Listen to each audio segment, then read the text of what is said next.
tēnā koutou katoa, no mai, tauti mai, te koukumoana record keepers. It is the 30th of April 2023. We are here at our home in Whaitaima, and we just have a whole lot of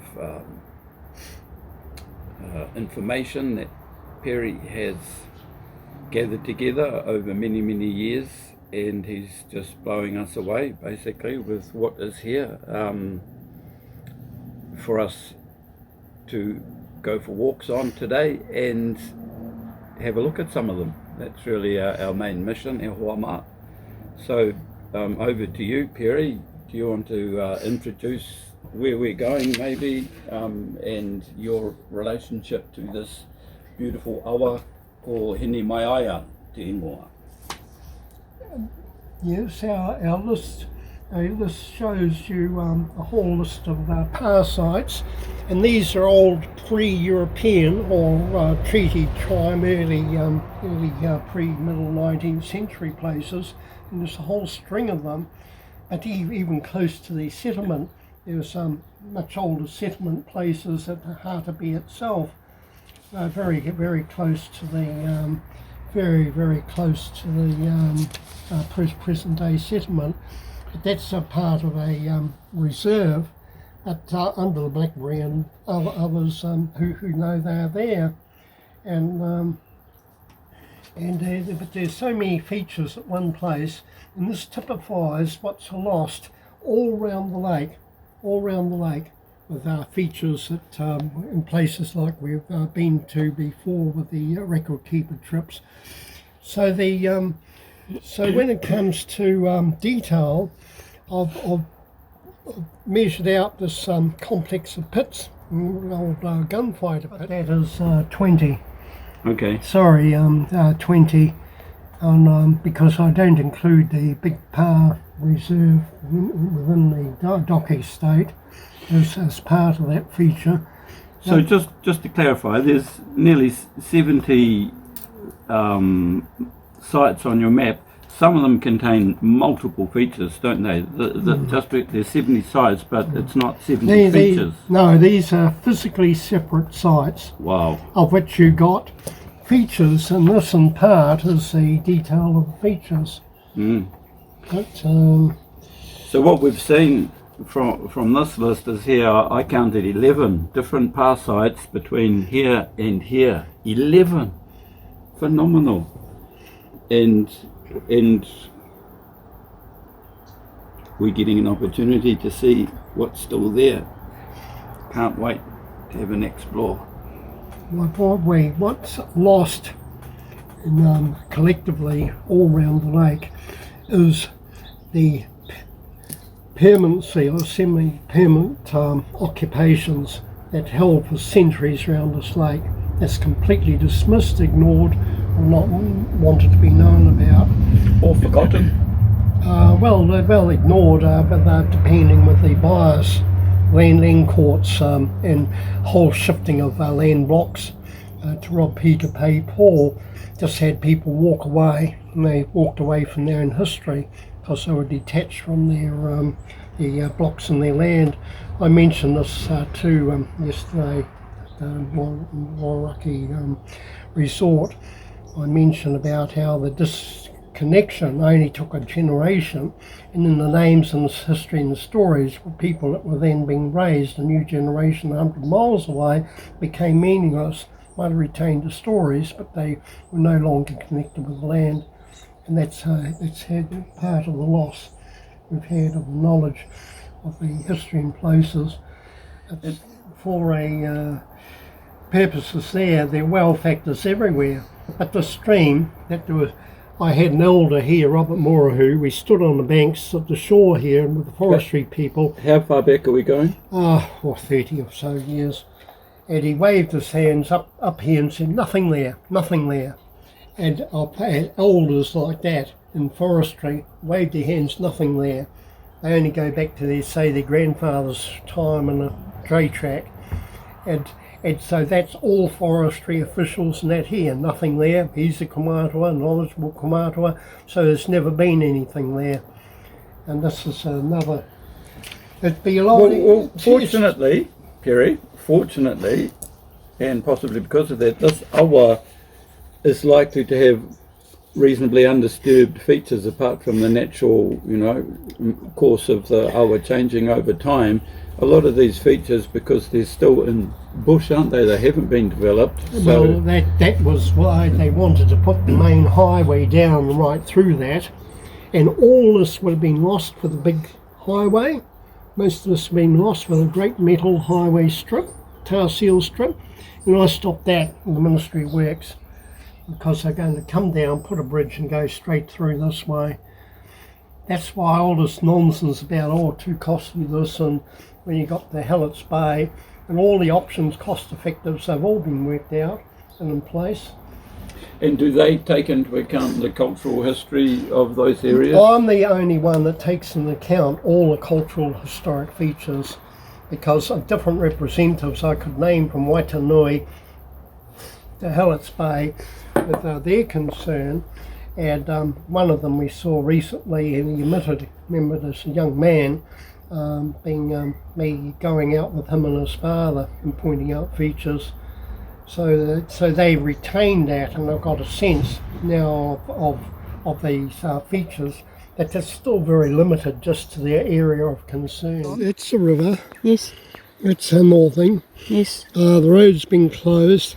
I stopped the machine road, although they've got fairly energetic modified walking tracks here. Yes, they do. And it's with all the pits, we've just come off the bank artificial bankment here. Yes. And over here, it's cordoning off this part is a ditch bank.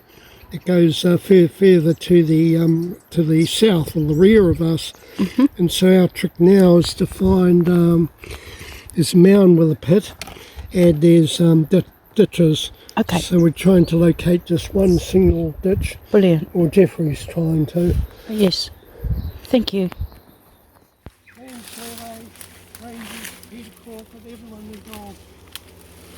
Doesn't mean anything to them. Yeah, but I never got paid for any of this. Oh, wow. Oh no, they have the well factor. I'm stuck. It was these features that prevented our further coming in with erosion and more roads, until there was nothing left.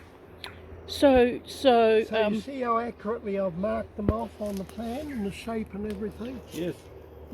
Yeah, I recognised it immediately from the plan, from the shape. I went, oh yeah, those sort of rectangular pits. With relation to that, and these, in fact there's a ditch bank and there's a physical cut-off point, so this whole area is well defined and contained. Well chosen. thank you. Good spotting, Jeffrey. Good spotting. If they go on to the older lot more who nothing there, go ahead. Yeah. And that's why relying on one tick in the box from a Maori, single Maori. It's so dangerous.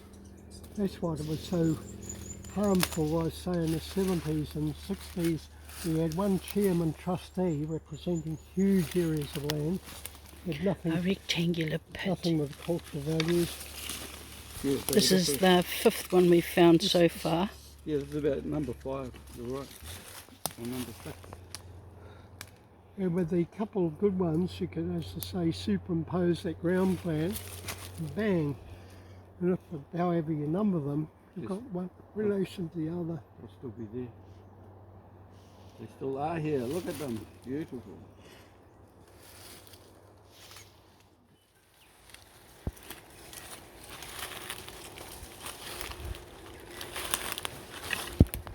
Yeah, not even that much has come in. Wow.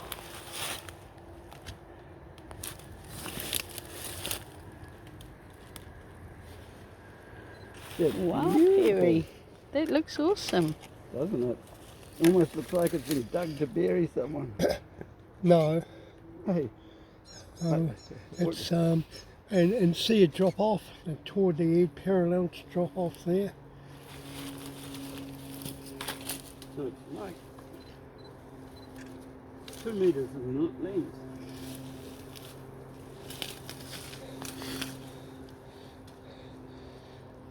See, one of our journeys are what is cultural, and most things I tell you aren't in the official book, in the psyche of what is cultural. People won't know about it. If they're shown, they either keep it to themselves or they just go relationship to each other.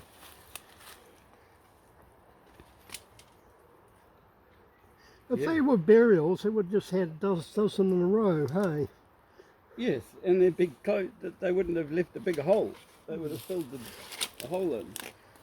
Okay, so we're just looking at the punga tree that covers this beautifully preserved pit here. That's 2 meters long, 500 centimeters across, and 500 centimeters deep. But it looks like the perfect type of flora to be near this type of pit is the punga.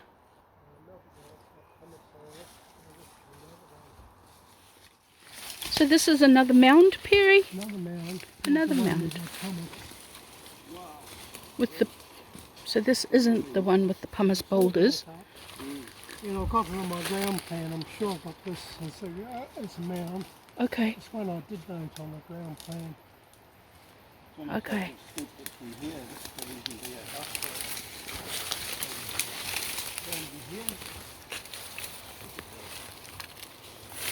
Oh wow.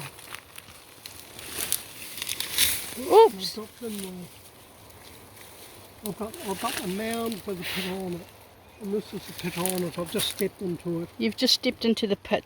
So if you get So my your knee- ground plan, if you get my ground plan, you'll see a mound, or I've got the pit on the mound. Okay. Oh wow. So Wow. for your bearings, this is a physical feature you can, as I say, with the overlay. Yes. You wanted to find everything. Wow. So Perry Perfect. just about got swallowed up. Yes. Thank you.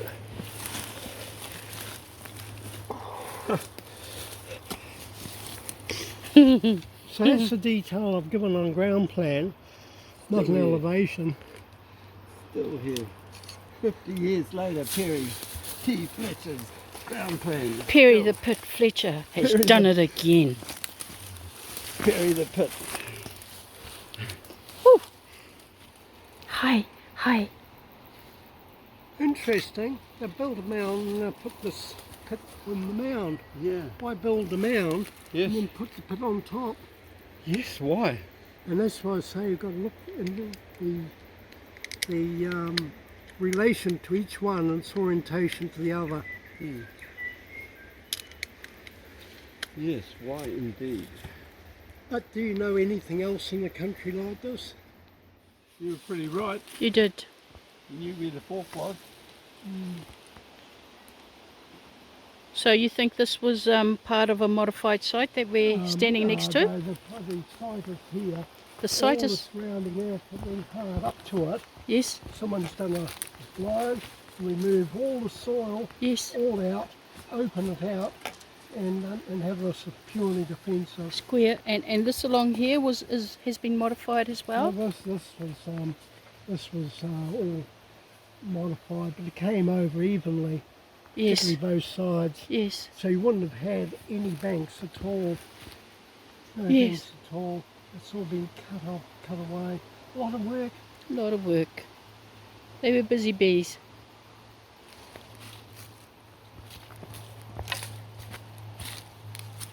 So back in the video there, Perry showed me a sharp corner that had been cut into the bank. Well, this, what we're looking at right now, is part of that modification with steep sides. The Pit With Fletcher lead. found On the a mound.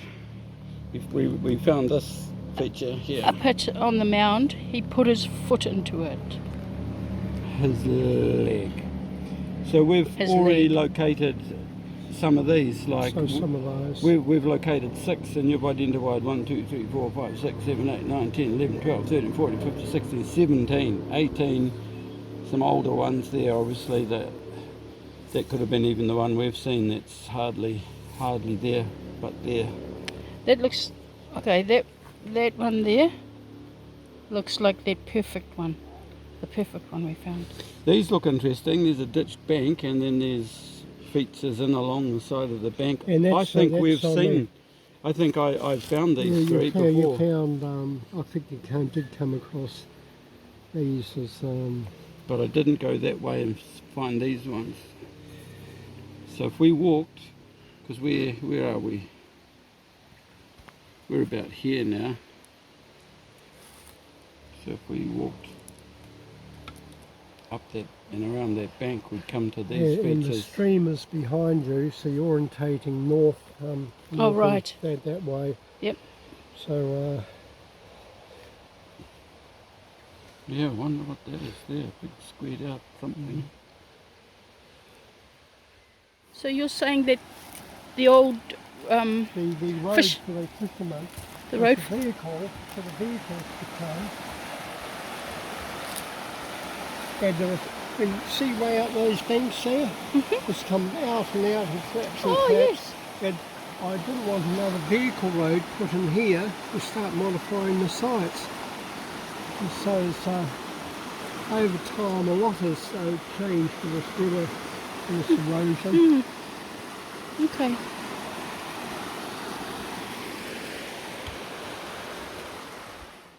And why won't you tell me your theory as to what you think? Well, you have to have another visit and look at the orientation, look at the context. And it's not a theory. The only positions and they do occur who I've taken. But as I say, I could be a tour guide and take people a busload, which I did in the forestry, in the forest areas, Kinley Forest, by the busload, annual trips and by the busload. Nothing being followed up. Now Wilkawa Trust Board wants to jump around, try and relocate the sites and GPS them. What have they done in the intervening years and 20 years? You take them by the busload, Maori representatives and that, for absolutely nothing, just a ride on a bus and a bit of a feed afterwards. And that's all that's happening today. We've still got to sit on the proper management with the key people that may say yes to anything. Well, should have an open checkbook for all the Department of Conservation reserves to recommend and find and record the cultural places that they haven't got on their books, don't want to know. These departments have put everything back to front. They do anything as any colonial-minded department has. Their priorities are different, and at the bottom of the pecking order is cultural values, which they fob off to a tribal authority. And that who absolves their responsibility, and tribal authority doesn't want to know about it. Well, they've got a big empty question mark, just like Doc, about what's here. I'll just try and get. Can't zoom in. Okay. There you go. All right, so we're at the end of our trip today up Hinemaiaia. We've found some pretty cool things. What was your highlight, Whaitaima? I think watching Perry the Pit Fletcher put his leg through a pit. That was my highlight. Yes, it was a very unique way of finding something, putting your leg in it. Hey, Perry? Yes, I'd carefully planned and plotted it as being on a mound. It was on top of a big elongated mound, and we couldn't see it at all, covered with fern. So that was a find there.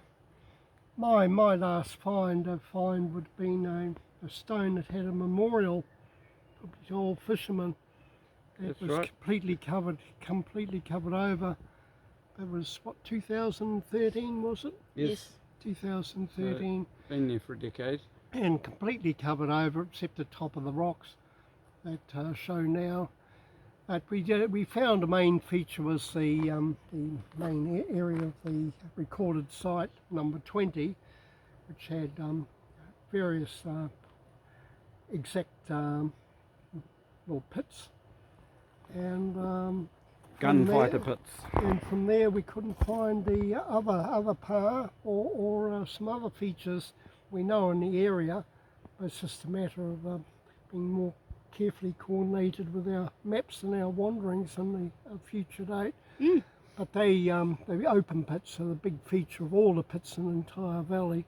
And they're probably forest sites side by side, very large and well preserved. And so they're not randomly spaced, they're just a row of them side by side. So, I can't wait to find them. yes, well, it's tomorrow's another day. All right, what's your takeaway, Whaitaima? I already said. Oh, Yep. I just wanted to get into the video. oh. So it shows that there are 3 of us instead of just you 2 all All the right, time. yeah, Okay, yeah. so take care everybody. Thanks for watching the Taupo Moana Record Keepers. Be well. Te wā.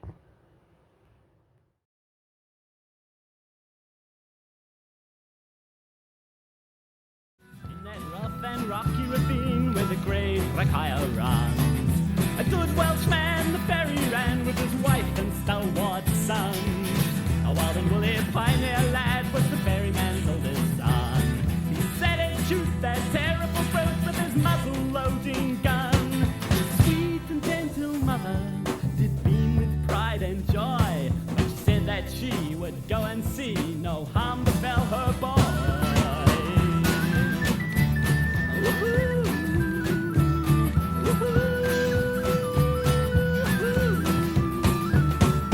When they reached that awful swamp, Billy came leaping forth. He ripped and pawed, chopped and roared, and charged in terrible wrath. Our bold colonial boy was completely overcome. He dropped his gun and turned to run and hide behind his mom. Not so our gentle mother, blood of fighters in her veins. She grabbed the gun from her trembling son and blew out.